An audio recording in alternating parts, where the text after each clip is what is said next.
ಅನ್ನೋದಲ್ಲ, ಅವು ಎಷ್ಟು ಅರ್ಹದವ ಅನ್ನುವಂಥ ಸಹಿತ ವಾಸ್ತವವಾಗಿ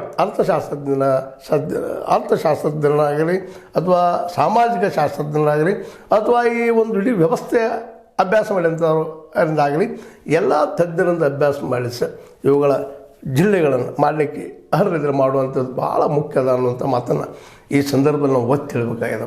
ಈ ಎಲ್ಲ ದಿವಸದಲ್ಲಿ ಈ ಒಂದು ಮೂಮೆಂಟ್ನ ಜೀವಂತ ಇಟ್ಕೊಂಡ್ಬಂದಂಥ ನಮ್ಮ ಅಶೋಕ್ ಪೂಜಾರಿ ಅವರು, ಜೊತೆಗೆ ದಸ್ತಗೀರ್ ಪರವಾನರು, ಪಂಗಣ್ಣವರು, ಇತ್ತೀಚೆಗೆ ನಮ್ಮ ಶ್ರೀಹರಿಗುಳಿ ಸಹೋದರರು, ಅದೇ ರೀತಿ ಕತ್ತಿ ಸಹೋದರರು, ಅಲ್ಲಿ ಇನ್ನೂ ಒಡ್ಡನಂತ ಒಬ್ಬರಿದ್ದರು MLAಗಳು ಚಿಕ್ಕೋಡಿ ಭಾಗದಲ್ಲಿ, ಅವರು ಹೋರಾಟ ಮಾಡಿದವರು, ಸಂಗಪ್ಪಗಳು ಅಂತೇಳಿ ಅವರು ತಾವು ತೀರಿಕೊಳ್ಳುವವರೆಗೂ ಈ ಹೋರಾಟ ಮಾಡಿದಂಥವ್ರು. ಇವರೆಲ್ಲರ ಒಂದು ಹೋರಾಟದಿಂದ ಚಿಕ್ಕೋಡಿ ಸಹಿತ ಜೀವಂತಿಕೆ ಪಡೆದಿದೆ.